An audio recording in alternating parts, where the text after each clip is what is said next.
حدیث پاک میں فرمایا قبر میں سزا ملنے لگے گی تو سامنے نماز آ جائے گی، پھر کوئی سزا ملنے لگے گی تو سامنے صدقہ آ جائے گا، پھر کوئی سزا ملنے لگے گی تو کسی سے کی ہوئی بھلائی تھوڑی تھوڑی تیاری رکھو، تھوڑی تھوڑی خیر رکھو، تھوڑا تھوڑا کسی مسکین کو کھلاتے رہو، چھپا چھپا کے پیر جمعرات کا روزہ رکھتے رہو، کبھی کبھی سارے گھر میں سوئے ہوں تو رات کو اٹھ کے نفل پڑھ لیا کرو، کچھ راز نیاز کچھ نیکیاں چھپا کے رکھ لو۔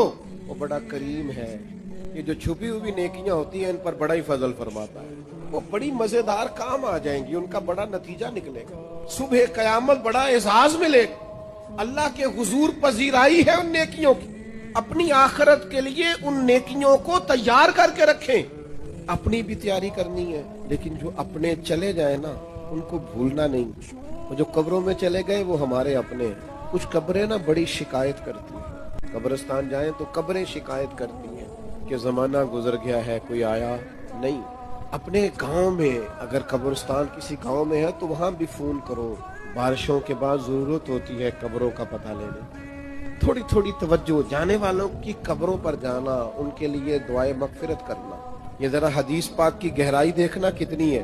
نبی کریم علیہ السلام نے فرمایا ایک بندے کا اللہ جنت میں درجہ بلند کرتا ہے، تو درجہ تو بلند ہوتا ہے بندہ نیکی کرے تو آخرت تو دار الجزا ہے، وہ دار العمل ہے ہی نہیں، اب درجہ کیوں بلند ہو رہا ہے؟ تو بندہ عرض کرتا ہے مالک اب تو میں نے کوئی نیکی نہیں کی، اب میرا درجہ کیسے بلند ہوا؟ تو اللہ فرمائے گا تیرے پچھلوں نے تیرے لیے دعا کی ہے، بخش میں نے پہلے دیا ہے، لیکن اب جب وہ دعا کریں گے تو تیرے درجے بلند کر دیے جائیں گے۔ یہ جو ختم شریف ہے یہ ماہانہ یا سالانہ نہیں، یہ روزانہ، ہر روز کچھ نہ کچھ اصال ثواب، ہر روز دعائے مغفرت، ہر روز جانے والوں کو یاد کرنا۔ میں آپ سے ایک بات عرض کروں، مجھے آج تک کسی نے بلایا نہیں ختم کے لیے کہ میرے پڑدادا کا ختم ہے۔ آپ گئے کبھی کسی نے دعوت دی ہو پڑدادا جی کا ختم؟ بولو زیادہ سے زیادہ دادا، وہ بھی بڑی مشکل سے، ورنہ والد تک لوگ رہتے ہیں۔ کیوں بھول گئے ہم نسل نہیں ہے ان کی؟ پردادا نہ ہوتے تو دادا ہوتے تھے، تو ہم بھول جاتے ہیں اپنے بڑوں کو۔